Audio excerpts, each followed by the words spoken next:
Assalamualaikum warahmatullahi wabarakatuh. Perkenalkan, nama saya Oktaviani Prastianingrum dari Prodi Manajemen Fakultas Ekonomi Bisnis dengan nomor mahasiswa 2211854. Kali ini saya ingin mempresentasikan dengan judul Strategi Pemasaran yang Efektif di Era Digital dengan subjudul Meningkatkan Kesadaran dan Penjualan Produk atau Jasa Melalui Pemasaran Digital. Pemasaran digital telah menjadi salah satu strategi pemasaran yang paling efektif dalam meningkatkan kesadaran dan penjualan produk atau jasa. Kali ini, kita akan membahas tentang strategi pemasaran digital yang efektif dan bagaimana mengimplementasikan dalam bisnis. Sebelum lanjut, kita harus tahu apa itu definisi atau pengertian dari pemasaran digital. Nah, pemasaran digital sendiri adalah suatu bentuk pemasaran yang menggunakan teknologi digital untuk mempromosikan produk atau jasa. Contohnya seperti email marketing, social marketing, dan konten marketing. Itu hanya salah satu contoh ya, teman-teman. Kemudian untuk pamfletnya sendiri ya, atau sosial seperti aplikasinya, kita juga bisa tahu saat ini ada TikTok ya yang sudah mendunia, kemudian Shopee, Instagram, kemudian juga ada Facebook, bahkan ada Google, Line, dan masih banyak yang lainnya. Selanjutnya, apa sih kelebihan pemasaran digital ini?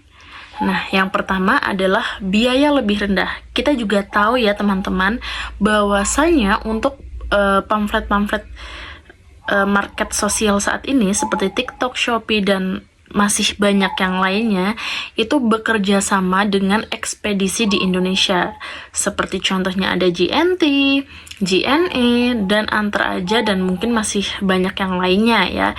Kenapa sih biaya lebih rendah?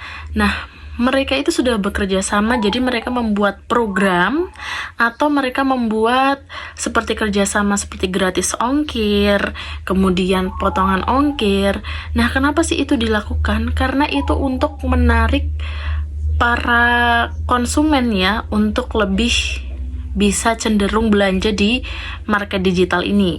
Kemudian, yang kedua adalah pengukuran akurat. Nah, teman-teman sendiri ya yang sering belanja di pamflet-pamflet seperti TikTok dan Shopee, pastikan ada pemberitahuan tuh untuk estimasi pengiriman itu kurang lebih ya, untuk standarnya itu 2-3 hari, kecuali saat high season seperti hari raya ya, itu bisa jadi sampai 7 hari. Jadi untuk jangka waktunya lebih panjang. Tapi untuk pengukuran selama ini masih akurat ya, jadi 2-3 hari itu aja sudah biasanya sampai.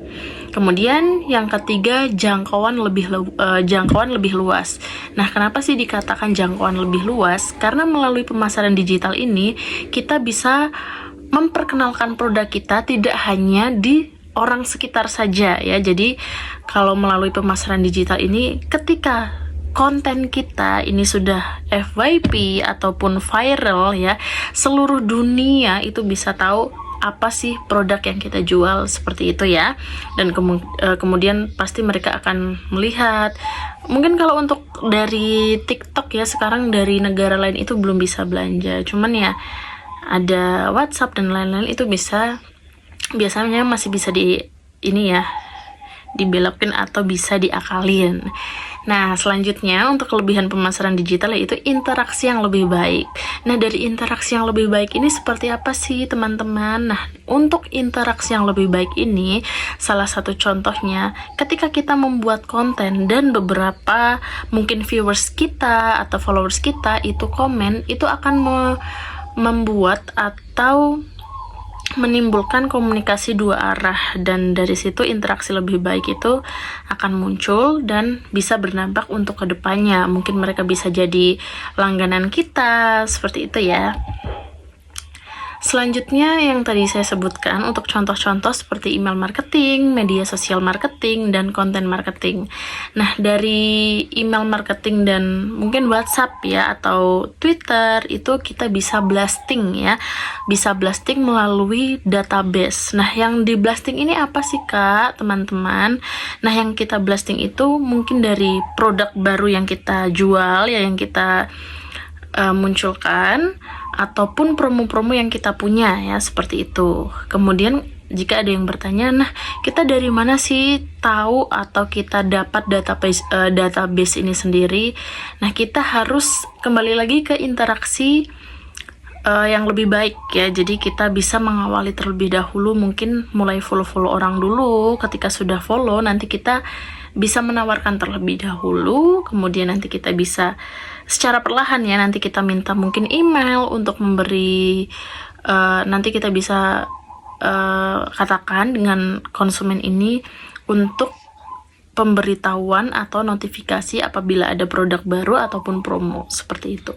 Kemudian untuk media sosial marketing itu sendiri seperti konten ya, kita membuat story, kita membuat reels feed, itu tentang produk-produk kita. Dan jangan lupa ya, kalau untuk sosial media marketing itu sekarang sudah mempermudah ya untuk era digital ini, karena ada advertising, itu bisa untuk Instagram, TikTok, kemudian Google ya, Facebook itu juga bisa. Itu bisa membuat konten kita viral bahkan sampai seluruh dunia tahu ya, seperti itu. Jadi tidak hanya orang sekitar yang tahu, tapi seluruh dunia, tidak hanya orang Indonesia saja, seperti itu.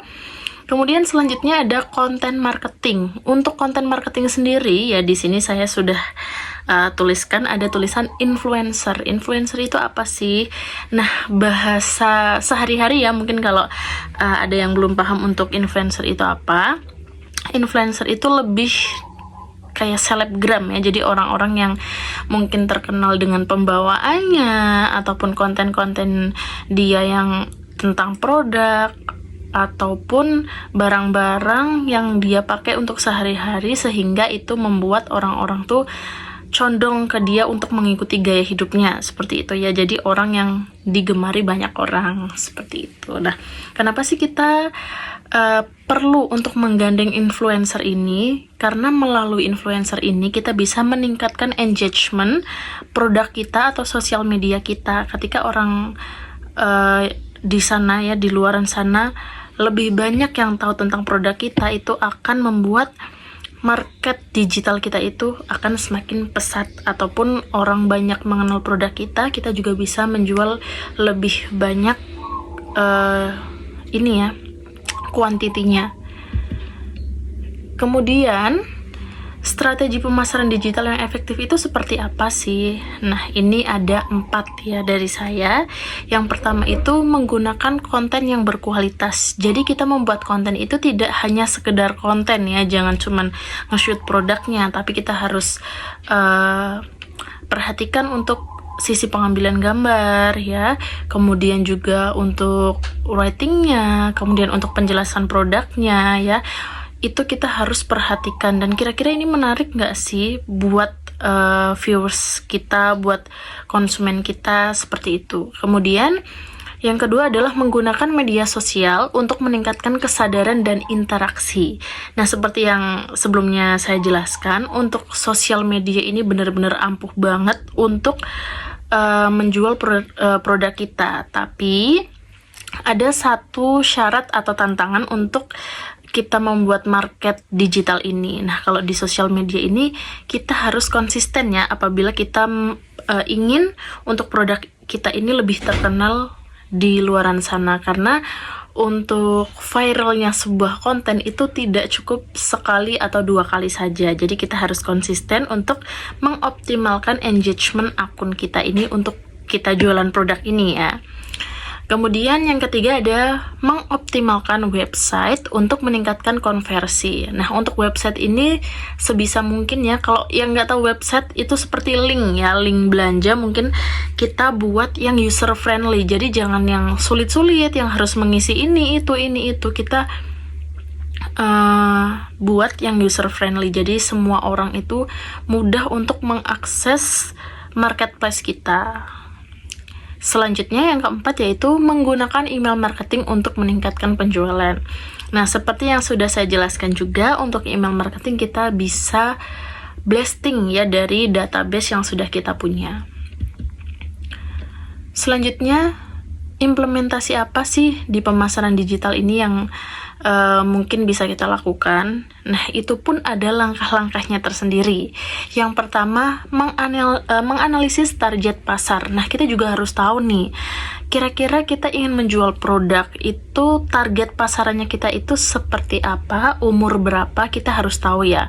Contohnya, seperti saya membuat market digital atau online shop ya, itu saya lebih sasarannya ke remaja. Jadi barang apa saja sih, produk apa saja sih yang sering dipakai oleh remaja untuk daily ya, mungkin untuk penggunaannya itu lebih relatif tinggi, seperti itu. Kita harus tahulah market kita itu menuju ke siapa sasarannya. Yang kedua, membuat strategi pemasaran digital. Jadi kita harus tahu nih, seperti kalender event, kemudian juga kalender sosial media, itu penting banget buat kita tahu. Nah, untuk kalender event ini tidak hanya internal aja ya, mungkin area Jateng, misalkan ya contohnya area Jateng gitu aja, enggak. Jadi kita harus tahu kalender event nasional dan internasional. Kemudian untuk kalender sosial media juga kita harus tahu. Nah, contohnya nih ya, misalkan kita jualan jaket nih, kan saya tinggal di Wonosobo. Nah, ini mau ada di CF, saya juga harus mempertimbangkan jualan jaket karena ini mau ada di CF, seperti itu. Contohnya seperti itu ya. Kemudian untuk sosial media ini ya, kalender, itu kita juga harus tahu, kita harus memperhatikan. Biasanya untuk pamflet sosial media sendiri juga memiliki event. Contohnya seperti Shopee ya, Shopee, TikTok, Lazada, seperti itu kan.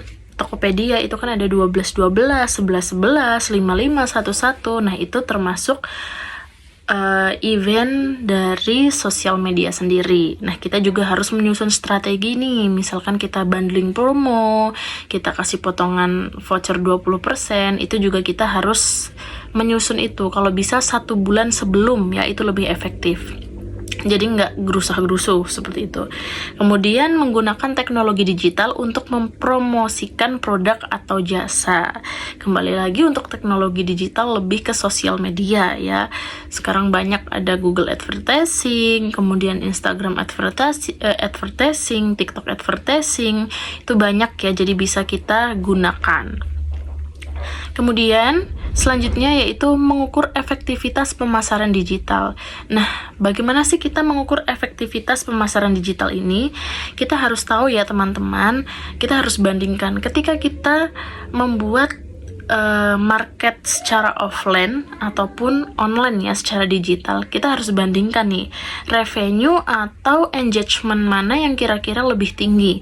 Nah, dari situ nanti kita bisa menilai ya, bisa mendapatkan nilai akhir mana sih yang lebih efektif, apakah pemasaran digital atau secara offline ya, seperti itu.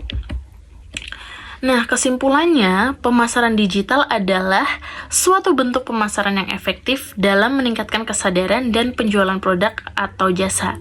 Dengan menggunakan strategi pemasaran digital yang efektif, perusahaan dapat meningkatkan kesadaran dan penjualan produk atau jasa.